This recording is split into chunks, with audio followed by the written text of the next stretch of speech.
Bismillahirrahmanirrahim. Assalamualaikum warahmatullahi wabarakatuh.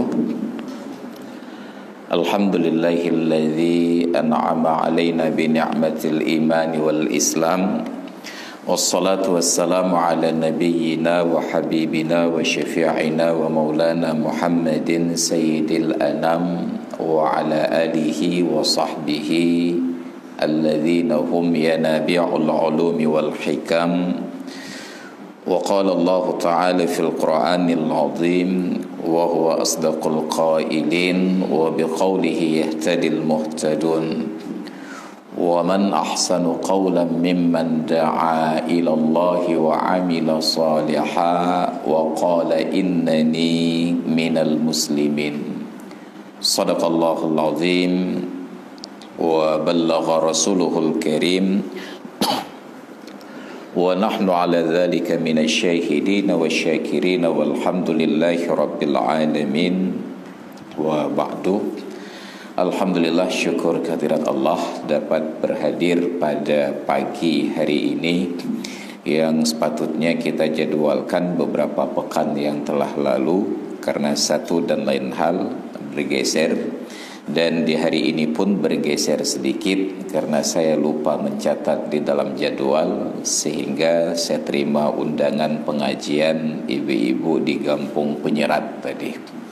Di otomatis sejak dari jam 5 subuh tadi saya keluar dari pusat pemerintahan Kota Madia Cot Keeng sampai sekarang belum pulang-pulang. Sudah bernasib seperti Bang Taib juga nih. Dan kedua, salawat dan salam kita kepada junjungan alam Nabi kita Muhammad sallallahu alaihi wasallam, keluarga dan sahabat-sahabat beliau sekalian, juga guru-guru kita yang kita muliakan, baik yang masih hidup ataupun yang sudah berpulang ke rahmatullah. Yang saya muliakan dan saya cintai kawan-kawan dari jemaah pengajian Raisul Fata yang selalu bersemangat dan punya komitmen tinggi untuk terlaksananya kegiatan-kegiatan seperti ini. Tidak ada majelis yang lebih dicintai oleh Allah dan Rasulnya kecuali di dalam majelis itu ada ajakan untuk berzikir kepadanya, dan zikir itu mempunyai eskalasi. Di dalam Al-Quran Allah menyatakan, Inna fi khalqis samawati wal ard wa ikhtilafil laili wan nahari la ayatin li ulil albab alladzina yadhkuruna Allaha qiyaman wa qu'udan wa 'ala junubihim wa yatafakkaruna fi khalqis samawati wal ard Rabbana ma khalaqta hadza batila subhanaka faqina 'adzabannar. Sesungguhnya pada proses penciptaan langit dan bumi dan silih bergantinya siang dan malam terdapat tanda-tanda kekuasaan Allah bagi ulul albab. Albab bentuk jamak dari lubbun. Lubbun itu saripati dari segala sesuatu.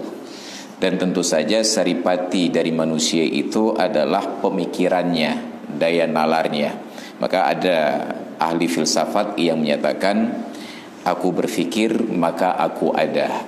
Kenapa? Karena saripati manusia ada pada pemikiran, dan itu salah satu unsur pembentuk kemuliaan oleh Allah. Di dalam Al-Quran mengapresiasi, yarfa'illahu alladhina amanu minkum walladzina utul ilma darajat.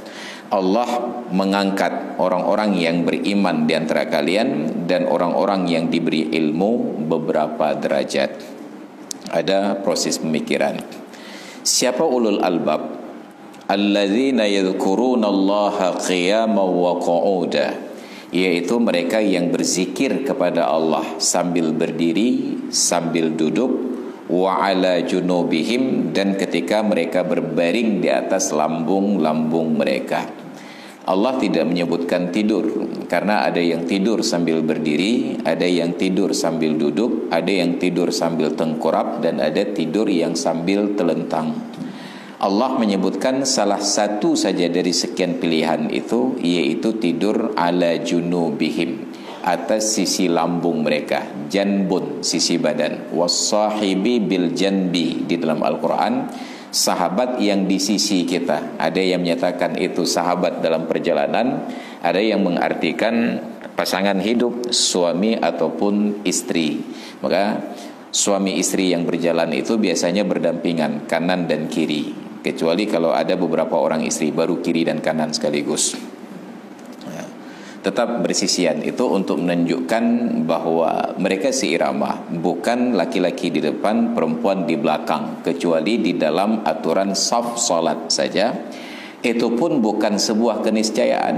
Kalau ada orang-orang perempuan sekali-kali berontak memperjuangkan gender, kenapa tidak sekali-kali kami yang perempuan di depan, laki-laki di belakang? Sah-sah saja selama bukan perempuan yang jadi imamnya.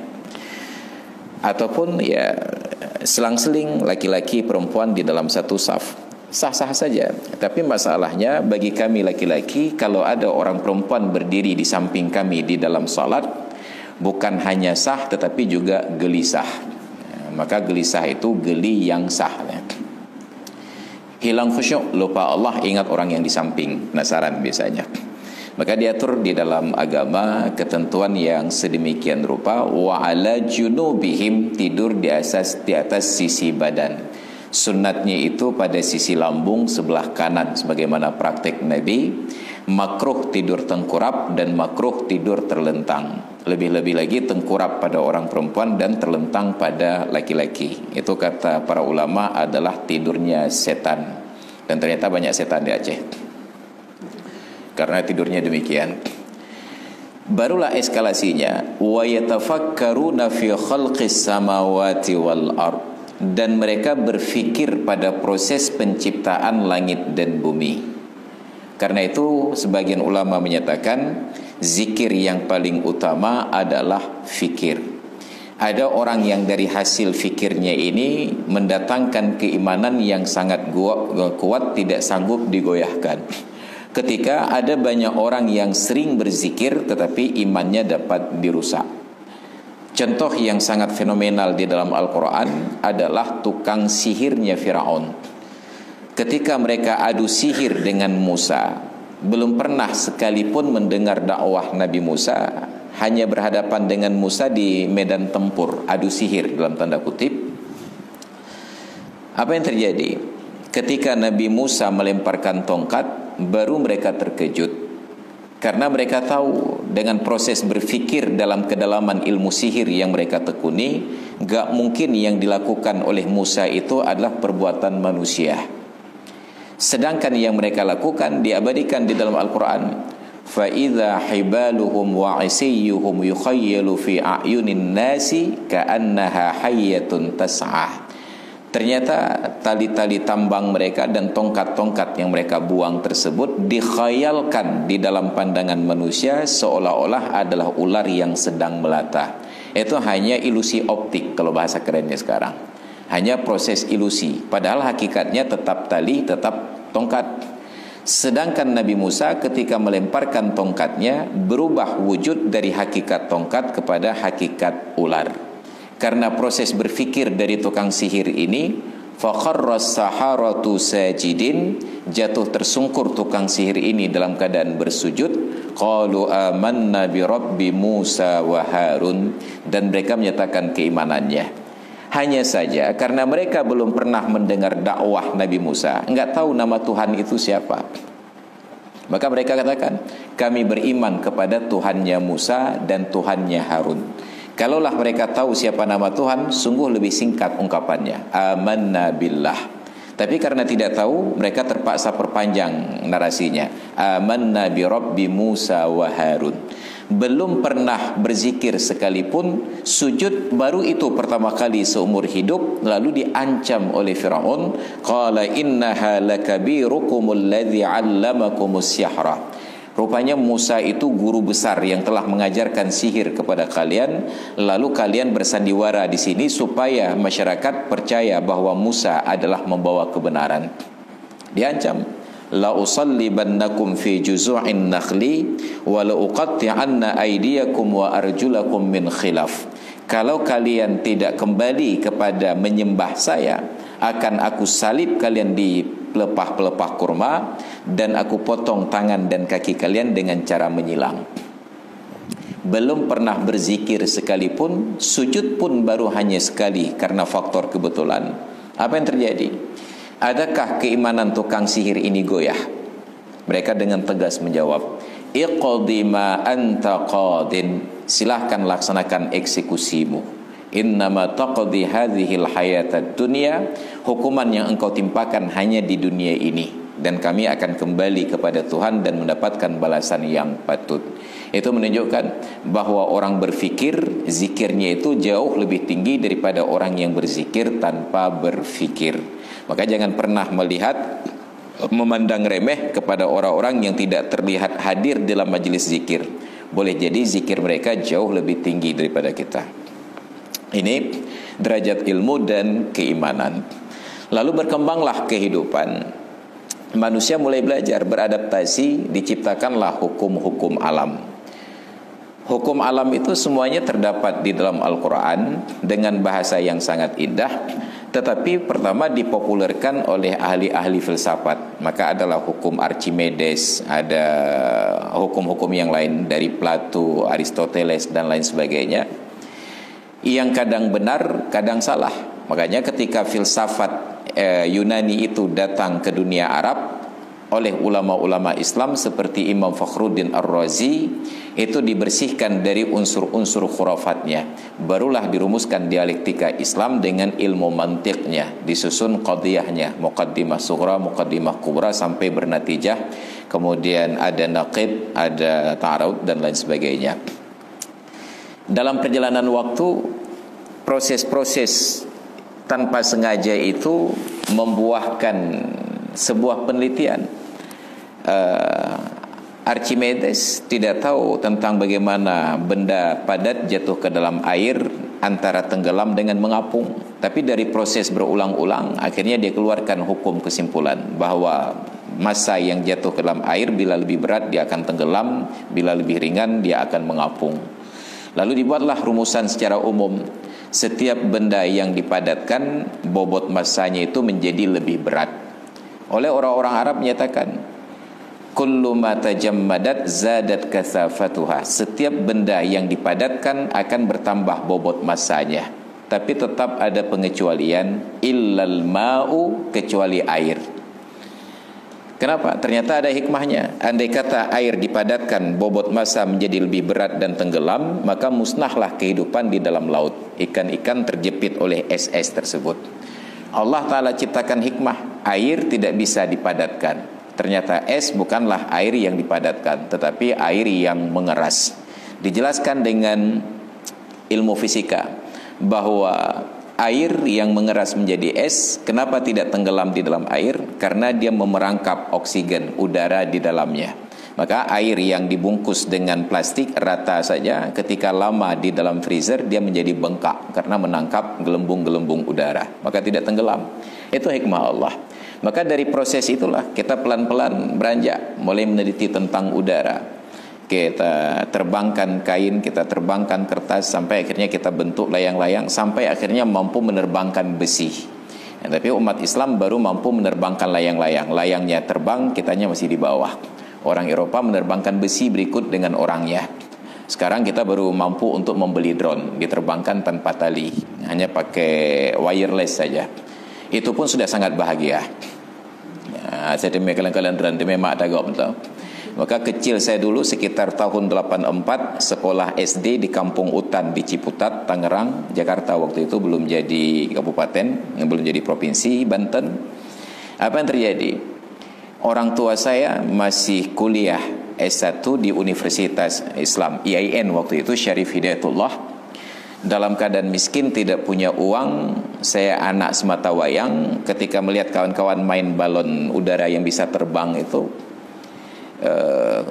rasa ingin memiliki sangat tinggi, tapi tidak punya uang 100 rupiah untuk membeli.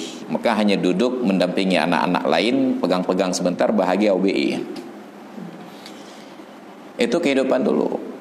Kita asik hanya dengan permainan-permainan sederhana yang sekarang tidak menjadi hiburan bagi anak-anak karena teknologinya sudah berbeda. Tapi tetap kesenangan itu standar. Maka permainan layang-layang kalau dulu menjadi perlombaan, sampai sekarang tetap diperlombakan. Hanya standarnya berbeda. Dulu di Aceh Besar, pertandingan layang-layang itu bisa berakhir dengan matinya manusia. Yang kalah tanding karena ada permainan judi sampai terjadi perkelahian, menusuk dan mati. Sekarang sudah naik kelas sedikit, itu hanya menjadi sebuah hiburan saja. Sebab orang sekarang tidak lagi berjudi dengan layang-layang. Ada perjudian yang lebih canggih, namanya chip. Dulu chip itu hanya film bagi kami kecil-kecil. Malam Senin biasanya diputar, hari Minggu malam Senin. Yang mainnya itu siapa namanya, ada kawan saya orang Amerika Latin itu. Berjalan waktu, jadi layang-layang ini menjadi sebuah kesenangan, tapi kita lupa filosofi tentang keseimbangan.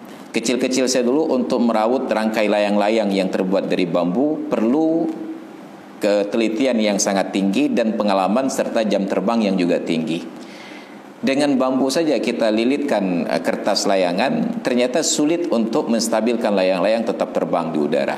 Harus pakai traje lagi gitu ya kan. Sedangkan sekarang kita perhatikan yang jualan layang-layang di perempatan jalan di lampu merah itu bahkan belum dirakit. Itu harus dirakit kembali. Hanya dalam bentuk bambu saja diikat-ikat ternyata bisa diterbangkan. Itu kecanggihan teknologi dalam bentuk-bentuk yang sangat sederhana.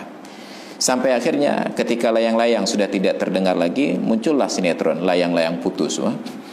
Sampai kita angkat dalam kajian hari ini, layang-layang putus. Untuk mempraktekannya nanti perlu beli layang-layang dan diputuskan. Secara teori, kenapa layang bisa putus? Tentu ada ketidakseimbangan. Kuatnya tiupan angin, lebarnya bidang layang-layang dengan ukuran tali yang dipakai. Benang kita menyebutnya. Ketika layang-layangnya besar, tiupan angin kuat, tentu benangnya juga harus lebih besar, bulat lingkaran diameternya. Dulu kecil-kecil saya menyebutnya talosansi gitu ya. Entah apa namanya sekarang, wallahu alam. Terlalu besar layang-layang, kuat angin, kecil tali, berat ditahan, tangan kita luka. Dilepaskan, ada pekerjaan berikutnya, pelit layang putuh ya. Dan itu menjadi kegemaran tersendiri bagi kami di masa lalu dengan berbagai risikonya. Lompat tinggi itu sudah menjadi mainan. Yang jadi masalah adalah filosofi dari layang-layang itu yang tidak diterapkan dalam kehidupan sehari-hari. Yaitu ada sebuah kesenangan yang dibaliknya itu terdapat sebuah tantangan, yang dibalik tantangan itu merangsang kita untuk berpikir, mencari solusi atas tantangan yang ada. Benang layang-layang itu halus dan tajam, yang apabila dipegang, ditahan dengan tangan, itu menyebabkan rasa sakit walaupun belum tentu menimbulkan luka. Manusia berpikir bagaimana untuk bisa menahan dan tangan tidak terluka. Maka dibuatlah alat untuk penggulung benang. Dulu disebut paduk, entah pedok namanya sekarang bahasa Inggris, wallahu alam. Kita gulung, hanya tinggal menahan kayunya itu saja dan bertahan. Kecepatan angin juga diperhitungkan. Maka dalam perlombaan layang-layang itu melihat ketika angin bertiup, mulailah dihitung mana layang-layang yang paling cepat untuk naik, akselerasinya. Dan itu durasi waktu dalam hitungan detik sampai menit. Yang pertama mencapai titik kulminasi, paling lurus berdiri tegak, itu sebagai pemenangnya. Bahkan dulu layang-layang itu pun dibuatkan nama. Di kampung saya ada yang namanya Kopi Pahit, Sepondok Dua Cinta, macam tuh. Dan film malam minggu itu semua jadi nama layang-layang dulunya, karena tidak ada sinetron yang lain. Sekarang ternyata sinetron kehabisan kosakata sampai permainan dijadikan sebagai nama. Dulu nama sinetron menjadi nama layang-layang, sekarang nama layang-layang jadi nama sinetron. Dia balik-balik dunia ya. Nah, pertanyaannya, filosofi apa yang harus kita pelajari, kita jadikan dalam kehidupan? Nah, sebelum masuk ke layang-layangnya, ada sebuah hal yang ketika saya sekolah Madrasah Aliyah Negeri 1 Banda Aceh dulu, di tahun 94, kami buat peringatan Maulid. Kami undang seorang penceramah. Waktu itu beliau masih menjabat sebagai ketua Iskadah, Ustadz Haikal. Saya nggak tahu beliau sekarang di Lusmawe kalau nggak salah. Saya masih aliyah kelas 2. Dan saat itu beliau sudah menyampaikan kepada kami bahwa tantangan umat Islam hari ini itu ada 3F. Fashion, food, and film. pakaian, makanan, dan film. Dulu kami hanya menganggap itu faktor cocokologi, mencocok-cocokkan saja. Karena orang Indonesia, apalagi orang Aceh itu paling ahli dalam bilang cocokologi. Apapun yang dari bahasa Inggris masuk ke dalam bahasa Indonesia nggak perlu diubah, susunannya tetap sama. ATM itu kan dari bahasa Inggris, Auto Transfer Machine, mesin transfer otomatis. Sampai ke Indonesia tetap ATM singkatannya, tapi kepanjangannya menjadi berbeda. Anjungan Tunai Mandiri, ATM juga cocokologi. Ketika dulu gelar akademik doktor itu diraih dengan pendidikan, belakangan ada orang-orang yang diberikan gelar kehormatan. Kehormatan itu dalam bahasa Latinnya disebut honor. Penyebab itu disebut cause. Maka ada because dalam bahasa Inggris. Jadi disebutlah penghormatan karena gelar doktor karena penghormatan, honoris causa. Terlalu panjang disingkat dalam kurung menjadi HC. Orang Aceh langsung plesetkan Dr. Hana Carong karena tidak kuliah. Sekarang ternyata bukan hanya doktor yang honoris causa, sampai profesor pun honoris causa, dan orangnya sangat bangga dengan profesornya itu. Padahal hanya honoris causa saja. Dan itu pun sebenarnya tidak boleh dibaca causa, karena itu dari bahasa Latin, mereka tidak baca C dengan bunyi K, tetap C itu dibaca C. Maka yang wisuda yudisiumnya cum laude itu bukan cum laude, cum laude. Karena itu bukan bahasa Inggris yang C dibaca K, tetap bacanya cum laude. Tapi ketika saya ceramah di Masjid Kopelma Darussalam dulu, saya sebut cum laude, itu ketawa semasjid. Mereka pikir mereka benar, saya salah karena saya dicet keung. Rupanya justru mereka yang salah, saya yang benar. Maka saya berbangga hari itu bisa membodohi mereka. Jadi ada proses yang kita anggap barangkali faktor kebetulan saja. Ternyata itu memang terstruktur. Ada 3F: fashion, food, and film. Yang pertama fashion, gaya berpakaian. Pelan-pelan kita di Aceh dan di Indonesia ini hilang identitas. Untuk ukuran Indonesia okelah, secara nasional ada gerakan untuk mengaktifkan kembali pakaian batik. Tapi yakinlah, presiden yang mengkampanyekan batik tidak berani pakai baju batik tampil di gedung PBB, tetap pakai baju jas. Maka kita terkagum-kagum melihat orang Afrika, walaupun pakaian mereka itu agak norak, gombrong besar begitu, mereka bangga tampil di gedung PBB dengan pakaian tradisionalnya. Orang Arab dengan pakaian tradisionalnya. Nggak ada orang Indonesia yang berani datang dengan baju batiknya. Itu baru dari sisi pakaian nasional. Kemudian secara tradisional lagi, orang Melayu ini termasuklah orang Aceh, biasanya yang perempuan pakai baju kebaya. Sekarang nggak ada lagi yang pakai baju kebaya. Di Malaysia itu walaupun Kuala Lumpur kota internasional, tapi di Kuala Lumpur masih sangat sering didapati wanita-wanita, gadis-gadis muda, mahasiswi yang pakai baju kebaya. Sekalipun belum tentu sesuai dengan syariat karena rambutnya tergerai, tidak ditutup pakai jilbab. Tapi setidaknya mereka bangga pakai baju kebaya. Untuk ukuran laki-laki terjadi pergeseran nilai. Baju kita yang dulunya baju seluk belanga namanya. Seluk belanga itu seperti baju yang saya kenakan sekarang, seluk belangong, seluk belanga. Berbeda dengan baju koko. Baju koko itu tidak pakai biji ini di lehernya. Kerahnya itu pakai kerah Mandarin. Mandarin itu nggak ada di Kuta Alam, nggak ada di Ulekaring, nggak ada di Cekeung. Mandarin itu salah satu provinsi di Cina. Maka makin kita pakai baju koko, makin mirip dengan Ahok. Dia kalau Ahok pakai baju koko, Cikadaro makin indah pakaiannya. Ini baru dari sisi pakaian saja kita menjadi tidak bangga dengan pakaian kita sendiri. Anehnya di negeri ini, sok-sok nasionalis menggugat pakaian yang mirip-mirip Arab, tetapi mereka sangat akrab dengan pakaian yang mirip-mirip Barat. Jadi makin barat-baratan, itu mereka lupa bahwa bukan budaya Indonesia, tapi asal mirip-mirip Arab langsung disebut onta dari Arab. Kadal gurun dengan berbagai istilah. Dan mereka sudah berhasil, nauzubillah. Itu baru pada sisi berpakaian. Nah sekarang lebih tragis lagi, banyak orang laki-laki yang merasa keren apabila pakai celana puntung. Tadi pagi saya di lingkungan pekarangan Masjid Baitul Salihin Ulekaring, terlihat beberapa pasangan suami istri yang istrinya berpakaian syar'i, menutup pakai hijab, tapi suaminya pakai celana pendek dan tidak ada yang merasa bersalah pada kondisi yang demikian rupa. Nauzubillah. Ini anomali dalam kehidupan kita. Kemudian yang kedua, dari sisi makanan. Coba perhatikan sepanjang jalan kita tidak lagi mendapati makanan-makanan tradisional kecuali nanti di bulan Ramadan baru ada yang jualan lagi buah rum-rum dan lain sebagainya. Biasanya tetap yang jualan itu hamburger, pizza, hotdog, apalagi yang aneh-aneh lah. Jangankan yang beli, yang jualnya saya nggak tahu apa yang dijual. Saking anehnya. Jadi pola makanan berubah. Hilanglah nilai-nilai keberkahan. Dulu orang tua kita mengajarkan makan itu tidak sopan bila di pinggir jalan. Makan itu tetap masuk ke dalam, kalau ada yang melihat tetap ditawarkan. Dan tradisi menawarkan makanan itu masih hidup di warung kopi. Kita masuk warung kopi, kita pesan minuman, melihat ada orang yang kita kenal atau tidak kita kenal melihat ke arah kita, tetap ditawarkan, "Nijai kopi, Pak." Padahal kita tahu di depannya itu masih ada gelas kopi dan masih terisi. Tetap basa-basinya itu hidup. Tapi sekarang dengan alasan ekonomi kreatif, pemerintah izinkan di trotoar itu orang jualan. Yang pertama, melanggar aturan berlalu lintas. Trotoar bukan tempat jualan. Trotoar itu adalah, kalau dalam bahasa Arab disebut dengan al-abur, tempat orang melintas, jalan kaki. Menyalahi aturan berlalu lintas, dan itu juga menyalahi aturan syariat, karena tempat berjalan tidak boleh menjadi tempat berjualan. Yang kedua, melanggar etika publik, bahwa sangat tidak sopan duduk di pinggir jalan sambil makan-makan. Makan itu seharusnya di ruang yang tertutup secara khusus, karena di antara orang yang lewat ini ada orang yang miskin, yang lapar, yang mereka perlu makanan.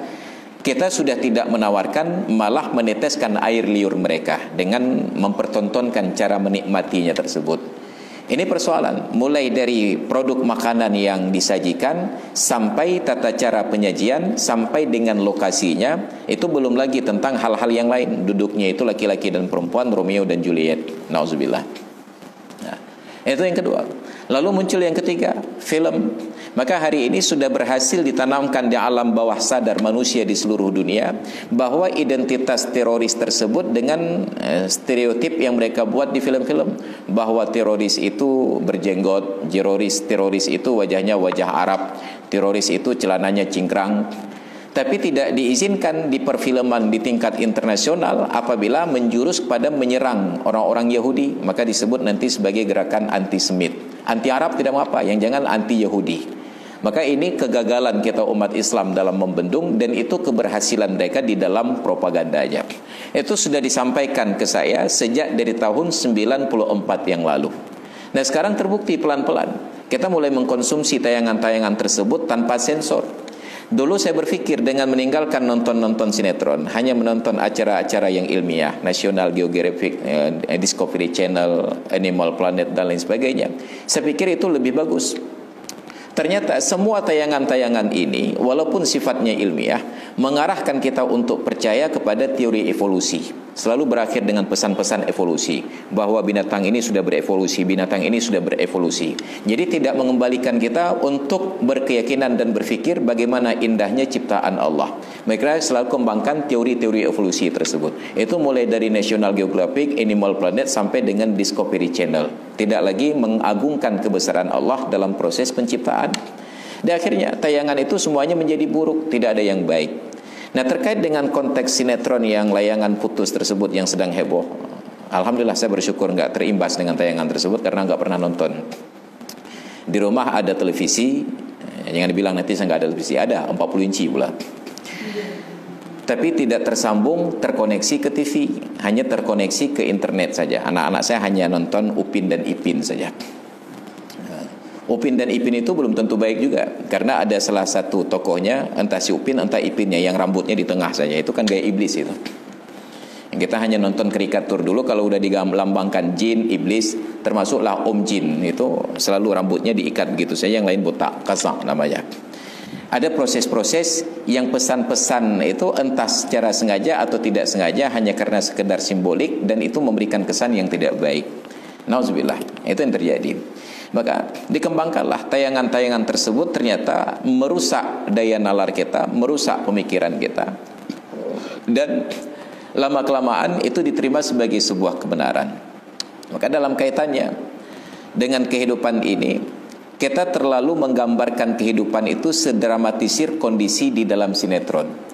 Namanya juga sinetron, skenarionya disusun oleh manusia dan sesuai dengan kepentingan orang-orang yang membuat film. Boleh jadi kepentingan sponsornya, boleh jadi kepentingan dari sutradaranya, kepentingan dari produsernya. Kecil sekali kepentingan dari pemainnya. Pemainnya itu hanya punya kepentingan untuk dibayar saja dengan honor yang tinggi. Nah, apa lacurnya? Kita menganggap hidup dalam ikatan demikian menjadikan sinetron-sinetron itu sebagai sebuah patokan, seolah-olah beginilah hidup. Padahal banyak kritikus perfilman yang menyatakan bahwa sinetron-sinetron Indonesia itu hanya menjual utopia. Tidak ada realitas sama sekali. Bahkan tayangan-tayangannya itu, adegan-adegannya itu tidak logis sama sekali.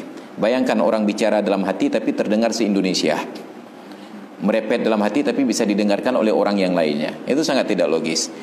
Ini kerusakannya. Itu belum lagi kalau kita banding-bandingkan dengan film-film barat. Orang barat itu kalau film hantu, mereka cari hantu sampai ketemu.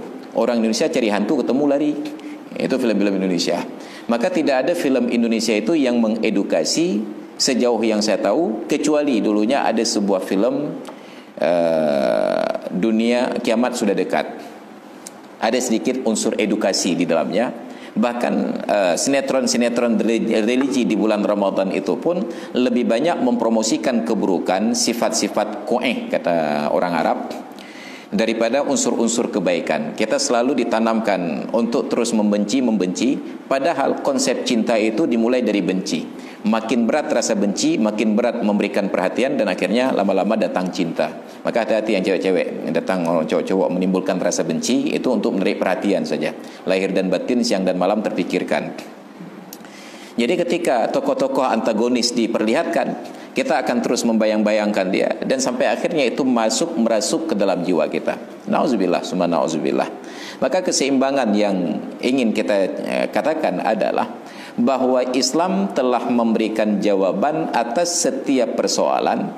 Tidak ada satu masalah pun yang Islam tidak pernah berikan solusi, dengan catatan bahwa kita masuk ke dalam masalah itu dengan jalan-jalan Islam. Kebetulan saya sering ditemui oleh suami ataupun istri yang bermasalah dalam hidup. Ketika pernikahan mereka dimulai dengan aturan yang Islami, tetap saja di akhir diskusi kami ada solusi. Tapi ketika ada pernikahan-pernikahan yang tidak Islami, jarang sekali kami dapati ada solusi.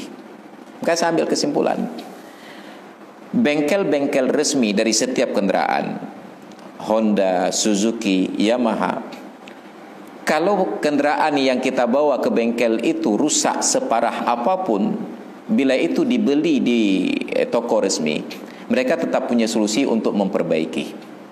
Dulu saya punya seorang kerabat dari Babahrot, Abdiya sekarang. Beliau bawa satu unit sepeda motor Yamaha RC80. Saya ketemu motor itu harus panggil abang, lebih tua dia dari saya. Motornya kelahiran 73, saya lahir 77. Maka pada hui bang. Dibawa ke Cet Keeng ke tempat saya, sudah di dalam goni. Sudah terpisah-pisah, lampunya, setangnya, tempat duduknya, bannya, pelaknya terpisah. Waktu itu kami bawa ke Wanda Service di Penayung, itu bengkel resmi Honda. Apa yang terjadi? Sudah terpisah, terurai demikian, bisa dirakit, dan yang punya motor ini pulang kembali ke Babahrot dengan mengemudikan sepeda motornya. Bayangkan hancur Pak Duya, kata orang Aceh, tapi bisa dirakit kembali.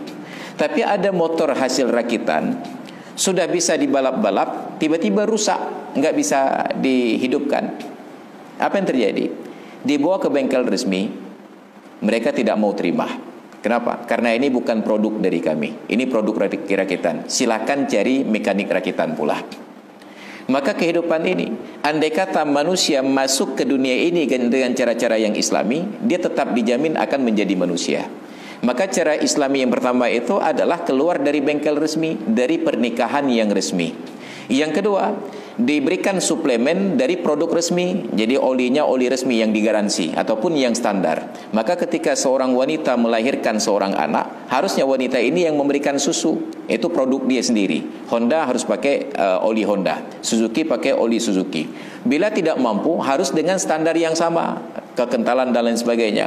Maka hanya boleh disusui oleh manusia yang lain. Tapi manusia ketika lahir, saat ibunya tidak mau menyusui, tidak digantikan dengan standar yang sama. Mereka justru mencari susu sapi dan susu lembu. Apa yang terjadi? Kalaulah bengkel resmi ini kita bawa sepeda motor asli yang rusak, yang pertama mereka tanyakan, oli kemarin terakhir diganti pakai oli apa? Oh ini pakai oli lembu, oh kami nggak bisa terima garansi. Batal garansi karena tidak pakai produk resmi, tapi pakai produk aftermarket katanya. Ini kehidupan manusia. Ketika masuk dalam kehidupan berkeluarga, asal masuk lewat jalur-jalur yang islami. Apa islami? Seorang pria ketika ingin kawin tidak mencari calon istri untuk langsung ditemui, tapi dia perhatikan calon istri, lalu dia cari calon mertuanya untuk ditemui. Maka bahasa hadis Nabi menyatakan, idza ja'akum rajulun tardawna dinahu wa khuluquhu fazawwijuhu. Bila datang melamar kepada kalian seorang pria yang kalian ridha agama dan akhlaknya, nikahkan segera. Artinya pria ini tidak datang menemui wanita tersebut dengan rayuan-rayuan utopianya, rayuan gombalnya, engkaulah bulan, engkaulah bintang, hanya etimongnya. Karena kalau itu yang diterima, nanti ujung-ujungnya gara-gara engkau aku banyak utang. Wah. Dia datang temui calon mertua, Pak, saya Fulan bin Fulin tinggal di kampung Fulan, datang kemari ingin melamar putri bapak untuk menjadi istri saya. Itu pria yang bertanggung jawab. Tapi sekarang sudah jarang ketemu pria-pria yang bertanggung jawab begini. Mereka tidak langsung berani berhadapan dengan mertua, mereka hanya berani PDKT dengan perempuan tersebut. Maka ketika setiap orang perempuan membuka pintu, laki-laki langsung berhadapan, apa yang terjadi? Kehormatannya hilang. Pejabat-pejabat itu menjadi terhormat karena ada birokrasi, karena ada protokoler. Ketika ingin bertemu dengan bupati, ada sekda dulu di bawahnya. Ingin bertemu dengan sekda, ada ajudan pribadi sebelumnya. Ketika ingin bertemu dengan ajudan, harus ada perjanjian lebih dahulu. Maka saat kita merasa sangat sakral bertemu dengan pejabat tersebut, kita memanfaatkan momentum pertemuan itu dengan semaksimal mungkin pada hal-hal yang bermanfaat. Kita tahu waktunya terbatas. Oke Pak Ustadz, ini Pak Sekda sudah bersedia menerima Anda, tapi mungkin hanya sekitar 5-10 menit karena ada tamu berikutnya yang sudah antri. Tentu saya berpikir basa-basi tidak boleh terlalu panjang dan harus segera masuk ke tujuan. Ini ketika ada protokoler. Ketika seorang pria melamar seorang wanita menjadi istri, dia tahu protokolernya itu sangat ketat. Dulu saya harus diantarkan oleh perangkat gampung Pak Gecik, Tengku Imum, Tuhapet, bertemu dengan perangkat gampung ini, baru bertemu dengan orang tuanya, proses lamaran, proses ijab kabul dan lain sebagainya. Maka orang yang merasa proses ini rumit, dia akan menikmati setiap detik kehidupan bersama itu dengan hal-hal yang bermanfaat. Tidak mudah mendapatkan waktu untuk bertemu dengan wanita ini dulunya. Tapi ternyata ketemunya di Ulelu, Ilok ujung Bate, sepanjang jalan, gratis lagi. Maka banyak orang yang tidak menikmati kehidupan dan kebersamaan ini karena terasa sangat murah nilainya. Ini proses yang diajarkan dalam Islam. Maka apabila proses ini berjalan dengan baik, apa tahapan berikutnya? Setelah ijab kabul mereka tinggal terpisah dari orang tuanya, maka persoalan sebesar apapun Islam punya solusi. Tapi ketika ada satu saja nilai-nilai Islam yang dilangkahi, maka muncul masalah yang tidak tertangani.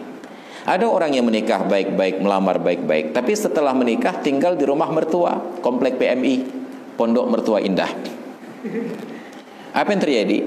Masalah yang muncul bukan hanya masalah suami istri, tapi ada faktor turunan. Antara istri dengan ayah ibunya ribut, lalu pulang suami mukanya masih cemberut. Tidak pernah ada solusi karena masalah bukan antara suami dan istri, tapi antara istri dengan ibu kandungnya sendiri. Ada istri yang baik-baik saja, tapi suami ketika pulang entah suara kendaraannya agak sedikit mengganggu, lalu mertuanya melongok keluar dengan wajah cemberut. Suami masuk kamar, tanya ke istrinya, apakah ni kata abruk tak kaya? Enggak ada solusi karena persoalannya bukan antara suami dan istri. Maka setiap kali tahapan-tahapan syariat ini dilangkahi, kita akan berhadapan dengan masalah yang sulit dicari titik temu dan komunikasinya. Maka pelajaran tentang layang-layang, kenapa bisa layang-layang itu putus? Karena ada faktor ketidakseimbangan. Kita sudah kalkulasi, ini lebar dan panjangnya sekian, kecepatan angin di daerah ini sekian. Saya lepaskan di bawah terik matahari yang unsur panas dan lembab itu bisa berpengaruh terhadap kelenturan tali sekian. Saya akan pegang sekian lama.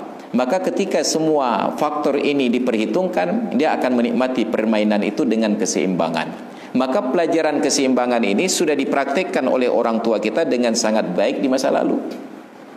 Mungkin kita sekarang ini sudah jarang melihat pemandangan tersebut. Kecil-kecil saya dulu di kampung sering melihat ibu-ibu ini kalau datang ke acara undangan, kenduri dan lain sebagainya. Mereka jalan lewat pematang sawah. Jalannya itu sempit, perlu kehati-hatian. Tapi luar biasanya di atas kepala mereka itu ada barang yang diusung. Luar biasanya tidak perlu dipegang. Mereka bisa menjaga keseimbangan barang angkutannya di atas sambil berjalan dengan tepat di atas pematang dan sambil bercengkeramah. Ketika keseimbangannya tepat, perjalanan itu tidak menjadi beban. Tapi hari ini dari simpang jalan kita masuk kemari, nenteng tas sebelah, perjalanan yang kurang dari 1/4 kilo itu menjadi beban. Kenapa? Karena ada yang pertama tidak menikmati, tidak ada kawan untuk berkomunikasi. Kenapa tidak komunikasi? Ternyata kawan yang di samping sedang berkomunikasi dengan orang yang jauh, asik dengan alat komunikasinya sendiri. Yang kedua, ada ketidakseimbangan. Kita pegang tas sebelah, gantung tas sebelah. Maka baru beberapa hari yang lalu saya dikirimkan video di media sosial, seorang anak kecil yang pulang entah pergi ke sekolah, kayaknya pulang sekolah karena pemandangannya sudah terlalu terang, terik matahari. Tas ranselnya itu terlalu berat. Dia coba untuk masukkan lengan kanan, dia masukkan lengan kiri, ketika akan diangkat terpelanting lagi ke belakang. 3 kali uji coba itu gagal. Sampai akhirnya dia ambil kesimpulan, bukan lagi dipasang di bahu tetapi ditenteng. Orang dewasa yang memvideokan ini ketika melihat bahwa dia sudah pasrah, tidak lagi dipasang di bahu tapi ditenteng saja, baru turun tangan untuk mengintervensi. Dia ambil tas itu, dia pasangkan di bahu. Bayangkan, anak-anak sedari kecil sudah harus menanggung beban seberat itu di belakangnya. Untuk keseimbangan, maka terpaksa mereka berjalan dengan membungkukkan badan ke depan. Bungkuk yang berjalan setiap saat ini akan membentuk postur tubuh yang baru. Tubuhnya menjadi badan yang bungkuk dan bengkok. Nauzubillah. Ini faktor kehidupan, adanya ketidakseimbangan. Orang tua kita dulu belajar tentang keseimbangan. Barang yang di atas kepala itu ketika memang seimbang, tidak menimbulkan bobot sama sekali. Maka sangat berbeda ketika kita menggendong seorang yang jaga dengan menggendong orang yang tidur. Sangat beda membonceng orang yang hidup dengan membonceng satu sak semen di belakang atau satu sak beras. Kenapa? Manusia yang hidup bisa menyebabkan keseimbangan, sedangkan benda mati harus kita seimbangkan. Maka dalam prinsip berkendaraan, orang yang berkendaraan, pembonceng dan yang dibonceng di belakang, itu harus seimbang. Kalau yang di depan sebeng miring ke kiri, yang di belakang juga harus ikut miring. Tapi kalau yang di belakang menciptakan keseimbangannya sendiri, sudah disebeng miring begini, dia duduk lurus, itu insya Allah berakhir kalau bukan di rumah sakit, ke kuburan. Terjadi kecelakaan. Maka diajarkanlah dalam ilmu safety driving itu, kalau naik sepeda motor berboncengan, itu harus ada prinsip 2 badan 1 tujuan. Yang di depan miring, di belakang juga harus ikut miring. Itu keseimbangan. Orang tua kita sudah belajar dengan baik sekali. Nah, oleh Allah Ta'ala memberikan kepada manusia nilai-nilai yang seimbang. Hanya saja manusia ini tidak pernah memandang dari sudut pandang keseimbangan dari dirinya. Dia melihat keseimbangan dari sudut pandang orang lain. Dulu tahun 98, saya dari Ulekaring mengantarkan orang tua saya ke terminal untuk berangkat haji ke Medan, naik asrama haji ke Medan. Sampai di Brawi, di jembatan Brawi sekarang ini yang sudah ada underpassnya. Dulu ada tanjakan di situ, dan itu persimpangan 4, cabang 4, belum ada median jalan. Jadi bisa langsung nyebrang sana. Karena sedang macet sedikit, ada tanjakan, saya hentikan mobil bukan dengan menginjak rem, tetapi menjaga keseimbangan antara gas dengan koplingnya, close. Karena terlalu lama, saya berpindah dari gas ke close dengan menginjak rem saja. Tiba-tiba saya harus melihat ke belakang, ada barang yang perlu saya ambil, saya minta bantuan ke adik-adik di belakang. Ketika sedang melihat ke belakang, tiba-tiba saya perhatikan mobil yang di depan saya itu seolah-olah maju, seolah-olah mundur. Saya bilang, saya teriak, bang, kayak turut. Rupanya bukan mobil di sebelah yang mundur, tapi mobil saya yang maju. Sampai berhenti ketika nabrak bumper orang lain. Dimakilah saya oleh orang tua saya, tengah ke motor, tengah ke kalian holein, katanya. Kenapa? Saya menilai keseimbangan saya dengan melihat orang lain, maka rusak. Di dalam salat juga diatur, seorang atau 2 orang masbuk yang setelah imam salam, mereka harus lanjutkan sisa rakaat. Tidak boleh mengukur jumlah rakaat yang tersisa itu berpedoman kepada orang yang di sampingnya. Itu akan merusak salat. Saya ragu, ini berapa rakaat lagi harus tambah? 1 atau 2 rakaat? Saya ukur-ukur dengan kawan di sebelah, kayaknya kami sama-sama telat tadi, berbarengan takbiratul ihramnya. Bahu kalanji, kalau dia 2 rakaat, saya 2 rakaat juga. Enggak boleh. Kenapa tidak boleh? Karena boleh jadi orang yang di samping kita juga sedang melihat pedoman ke kita. Ilan pihakalan dengkunya pada bawah rakaat itu bodoh. Maka akhirnya saling melihat, saling melirik, enggak pernah selesai solat. Keseimbangan itu harus dilihat dari sudut pandang kita. Maka hari ini beratnya hidup kita ini bukan karena Allah menjadikan berat, tetapi kita melihat keseimbangan dari sudut pandang orang lain. Dulu kita gampang saja. Saya termasuk satu-satunya siswa MAN 1 Banda Aceh yang naik sepeda dari seberang jembatan Lamnyong. Waktu itu saya dan keluarga, orang tua saya tinggal di depan Masjid Tanjung Selamat.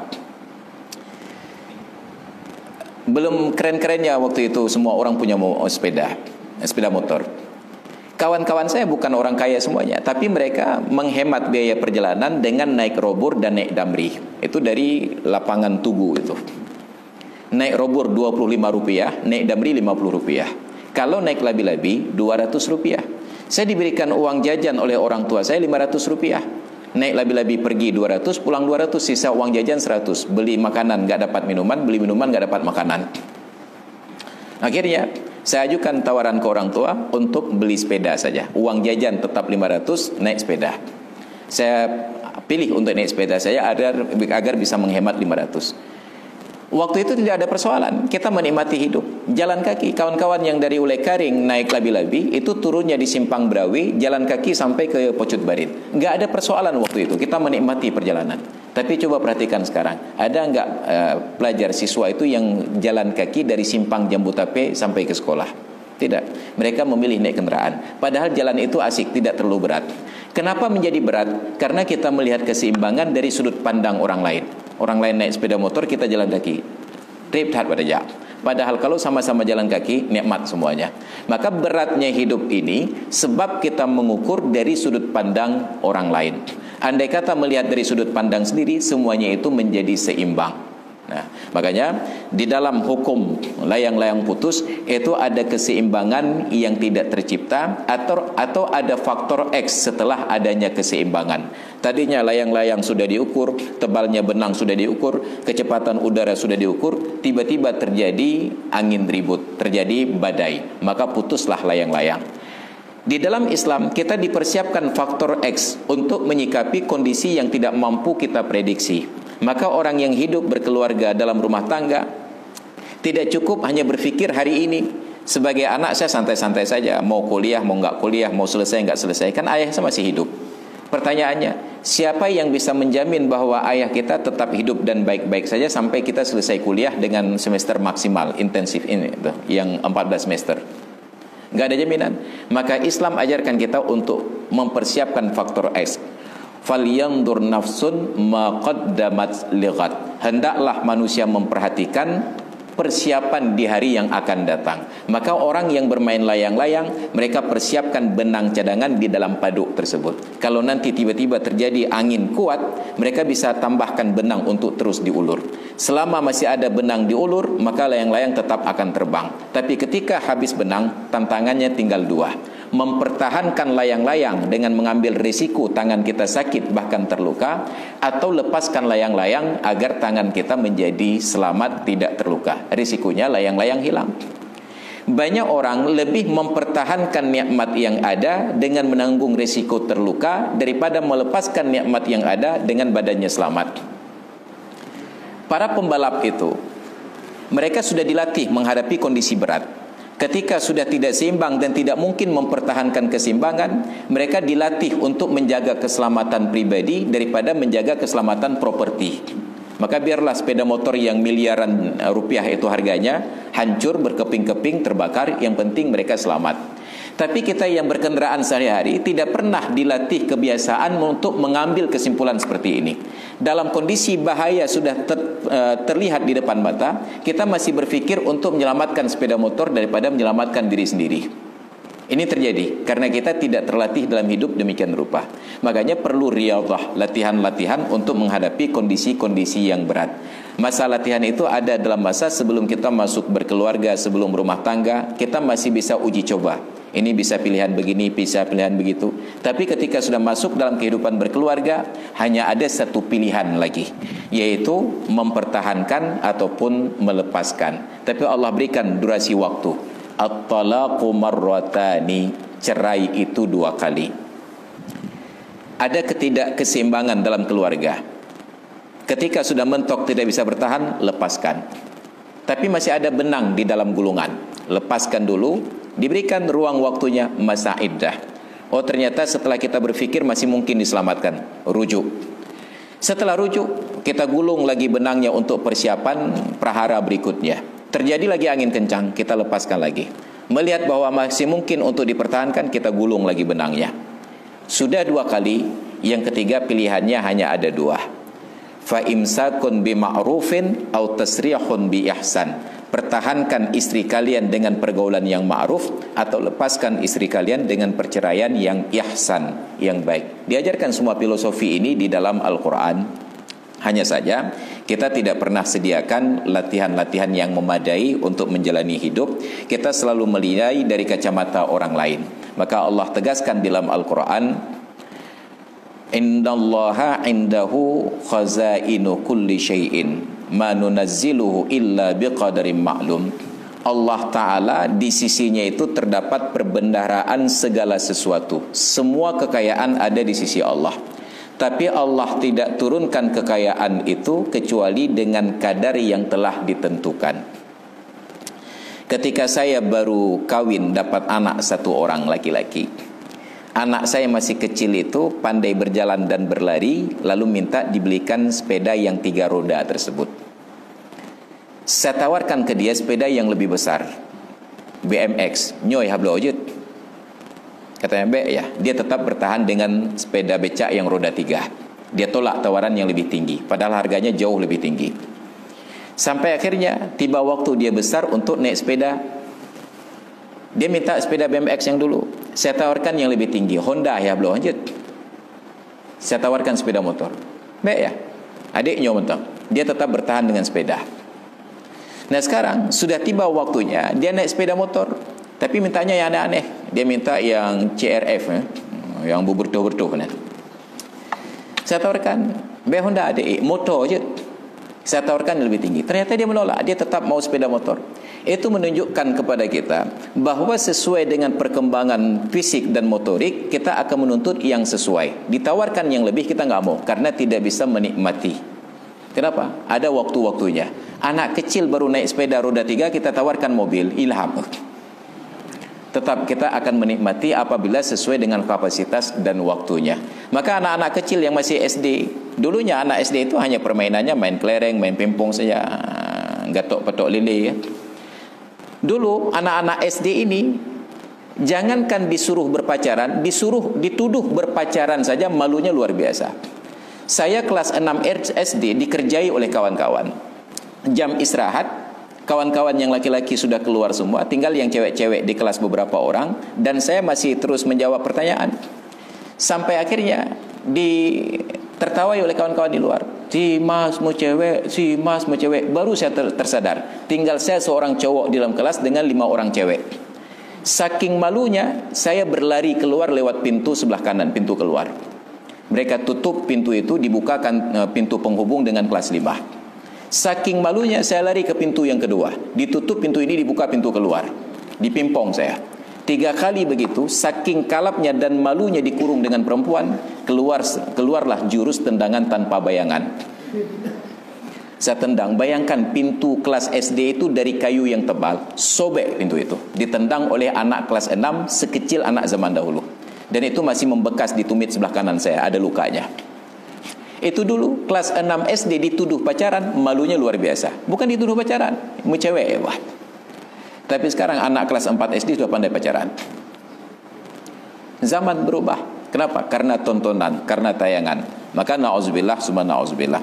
Oleh karena itulah Allah Ta'ala menciptakan keseimbangan setiap orang sesuai dengan waktunya, dengan pertumbuhannya. Maka di masa kuliah, fikir saja dulu tentang kuliah. Jangan berfikir tentang kehidupan berkeluarga. Sampai waktunya akan tiba orang yang tepat untuk mendampingi hidup. Barang siapa yang menyegerakan sesuatu sebelum tiba waktunya akan dihukum oleh Allah dengan kondisi yang sebaliknya.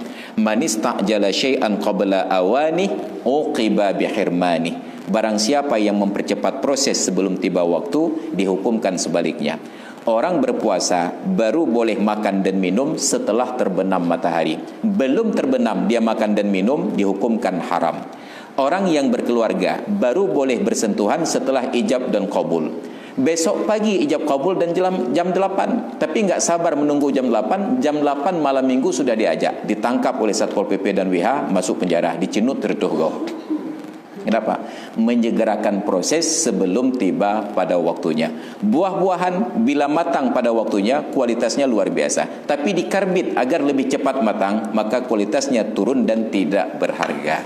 Maka oleh karena itu filosofi dari layang-layang putus itu adalah kehidupan kita. Bila tidak mempersiapkan kondisi yang terburuk, maka tidak ada benang yang tersisa ketika angin ribut datang menerpa. Maka latih diri kita untuk terbiasa pada kondisi-kondisi yang terburuk. Yang baik-baik tidak perlu dipersiapkan. Semua orang mampu untuk beradaptasi. Jadi hadirin dan hadirat sekalian yang dirahmati Allah, itu sekedar pengantar dari kajian kita di pertemuan kali ini. Dan kata panitia materi 1 jam, sudah 1 jam, tinggal sesi diskusi dan tanya jawab. Dipersilakan kepada peserta untuk bertanya dan saling menjawab. Disilakan dengan segala hormat.